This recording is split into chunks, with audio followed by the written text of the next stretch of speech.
পঞ্চম শ্রেণীর বাংলাদেশ ও বিশ্ব পরিচয়। তো আজকে আমরা সমাধান করব এই যে পৃষ্ঠা নাম্বার হচ্ছে 8। তো এটা পঞ্চম শ্রেণীর 8 পৃষ্ঠা বাংলাদেশ ও বিশ্ব পরিচয়। তো পরবর্তীতে অধ্যায় 2 এই ভিডিও দেখার জন্য অবশ্যই সাবস্ক্রাইব মাই চ্যানেল। তো চলো আমরা ভিডিওটি শুরু করি এবং ভিডিওটি শুরু করার আগে বলে রাখি চ্যানেলটি সাবস্ক্রাইব করে দিতে, তাহলে আমার ভিডিও আপলোড করলে অটোমেটিক তোমাদের ফোনে চলে যাবে।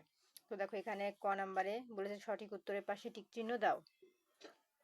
একে বলেছে নিচের কোনটি জীবাণু জ্বালানি, উত্তর হবে গ। তারপরে 2 নম্বরে বলেছে জলবায়ু পরিবর্তনের কারণে তাপমাত্রা কি পরিবর্তন হচ্ছে, তাহলে হবে ঘ নাম্বার, ধীরে ধীরে বাড়ছে। তারপরে কৃষিকাজের প্রয়োজনীয় সেচের পানি না পাওয়ার মূল কারণ কি, উত্তর হবে গ ভূগর্ভস্থ পানির স্তর নিচে নেমে যাওয়া। তো এই ছিল আমাদের টিকের সমাধান। এখন চলে যাব খ নাম্বারে, সঠিক শব্দ বসিয়ে শূন্যস্থান পূরণ করো। এখানে বলেছে প্লাস্টিকের ব্যবহার ড্যাশ দূষিত করে। তো এরকম 1 থেকে 4টা আছে, তো চলো আমরা পড়ি এবং সরাসরি উত্তর দেখি। এই যে দেখো আমাদের 1 নাম্বার উত্তর হবে পরিবেশকে, ঠিক আছে। তারপর 2 নাম্বার প্রশ্নে আমাদের ছিল জীবাণু জ্বালানি অধিক মাত্রায় ব্যবহার বায়ুতে বেড়ে যায়, তো এটা হবে কার্বন ডাই অক্সাইড, 2 নাম্বার উত্তর। আর 3 নাম্বার প্রশ্ন জলবায়ু পরিবর্তন রোধে সচেতনতা প্রয়োজন। 4 নাম্বার প্রশ্ন কংক্রিট ব্লকের ব্যবহার পরিবেশের এই যে দূষণ কমায়। তো এই ছিল আমাদের শূন্যস্থানের উত্তর।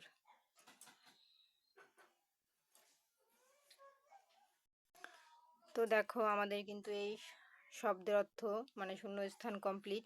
এখন চলে যাব আমরা গ নাম্বারের সত্য মিথ্যায়। দেখো গ নাম্বারে বলেছে সত্য হলে তার পাশে দন্তের স ও মিথ্যা হলে তার পাশে মি লিখো। তাহলে এটা কেমনে লিখতে হবে, দেখো এখানে আছে 1 নাম্বারে জলবায়ু পরিবর্তন হলে দুর্যোগের আশঙ্কা কমে যায়। এটা কি সত্য কথা নাকি মিথ্যা কথা? যদি সত্য কথা হয় তাহলে এখানে দন্তের স লিখবো, আর মিথ্যা কথা হলে ময়ূরস্য লিখবো। তো এরকম 1 2 3 4টা আছে, আমরা চলো এটা পড়ি ও উত্তর দেখি। এই যে দেখো আমাদের উত্তর, এই যে জলবায়ু পরিবর্তন হলে দুর্যোগের আশঙ্কা কমে যায়, এটা মিথ্যা কথা, তাই মি হবে।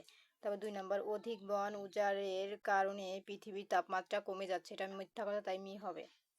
3 নাম্বার তাপমাত্রা বৃদ্ধির ফলে জলবায়ু পরিবর্তন ঘটে, এটা সত্য কথা, তাই দন্তের স হবে। তারপরে ডিজেল এক ধরনের জীবাণু জ্বালানি, এটা সত্য কথা, তাই দন্তের স হবে। তো দেখো আমাদের কিন্তু সত্য মিথ্যা উত্তর কমপ্লিট। এখন চলে যাবো আমরা সংক্ষিপ্ত প্রশ্নে। ঘ নাম্বার এখানে 1 থেকে 3টা প্রশ্ন আছে। একে আছে আবহাওয়া ও জলবায়ুর মধ্যে দুটি পার্থক্য লেখো। তো চলো আমরা 1 থেকে 3টা প্রশ্ন পড়ি ও উত্তর দেখি। এই যে দেখো আমাদের 1 নম্বর প্রশ্ন আবহাওয়া ও জলবায়ুর মধ্যে দুটি পার্থক্য লেখো। উত্তর আবহাওয়া ও জলবায়ুর মধ্যে দুটি পার্থক্য হলো 1, এই হচ্ছে একটি পার্থক্য, কোনো নির্দিষ্ট স্থানে স্বল্প সময়ে গড় তাপমাত্রা বৃষ্টিপাত ও আর্দ্রতা হলো আবহাওয়া, আর জলবায়ু হলো কোনো নির্দিষ্ট স্থানে দীর্ঘ সময়ের গড় তাপমাত্রা বৃষ্টিপাত ও আর্দ্রতা। 2 আবহাওয়া উদাহরণ হলো আগামীকাল আকাশ মেঘলা থাকবে, আর জলবায়ু উদাহরণ হলো জুন জুলাই মাসে বৃষ্টি হয়। এই হচ্ছে আমাদের 2 নাম্বার প্রশ্ন জলবায়ু পরিবর্তনে মানবসৃষ্ট 3টি কারণ লেখো।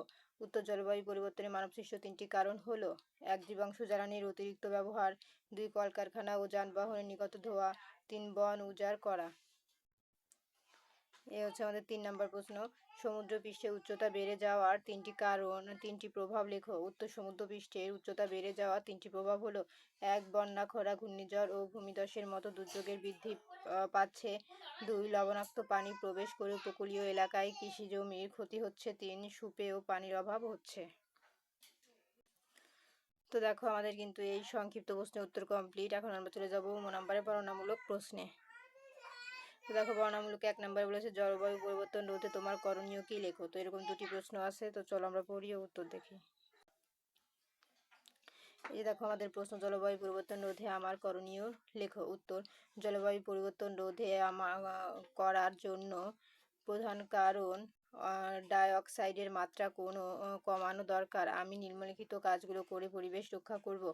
1 আমি মোটর গাড়ির মতো জীবাণু জ্বালানি ব্যবহার কমার এবং সম্ভব হলে সাইকেল চালাবো। 2 বিদ্যুৎ উৎপাদনে যে জ্বালানি খরচ হয় তা কমাতে আমি বিদ্যুৎ সাশ্রয় করব। 3 কলকারখানায় জীবাণু জ্বালানি কাঠ ও কয়লার ব্যবহার কমানোর জন্য সচেতনতা তৈরি করব। 4 আমি প্লাস্টিক ও পলিথিন জাতীয় দ্রব্য ব্যবহার কমিয়ে দেব, কারণ এগুলো পরিবেশে দূষিত করে।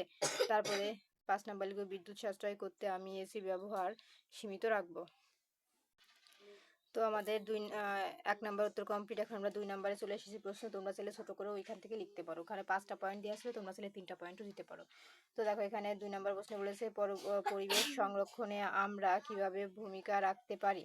উত্তর, পরিবেশ সংরক্ষণে আমরা আমাদের সবার নৈতিক দায়িত্ব আমরা নিম্নলিখিত কাজগুলো করে পরিবেশের উপাদান রক্ষা করতে পারি। 1, আমাদের প্রধান কাজগুলো হলো বেশি করে গাছ লাগানো এবং বনাঞ্চল রক্ষা করা। 2, পাহাড় কাটা ও ফলসিয়ে জমির মাটি নষ্ট করা থেকে আমাদের বিরত থাকতে হবে। 3, নদী, পুকুর, খাল, বিল ইত্যাদি জলাশয় সংরক্ষণ করতে হবে যাতে সেগুলো ভরাট না হয়। প্লাস্টিক ও পলিথিন জাতীয় দ্রব্য যাতে যত্রতত্র ফেলা না হয় সেদিকে খেয়াল রাখতে হবে। তো এই ছিল আমাদের সমাধান। তো দেখো আমাদের কিন্তু এই বর্ণনামূলক প্রশ্নের উত্তর কমপ্লিট। তো আজকের মতন এই পর্যন্তই। পরবর্তীতে অধ্যায় 2 এর ভিডিও দেখার জন্য অবশ্যই সাবস্ক্রাইব মাই চ্যানেল।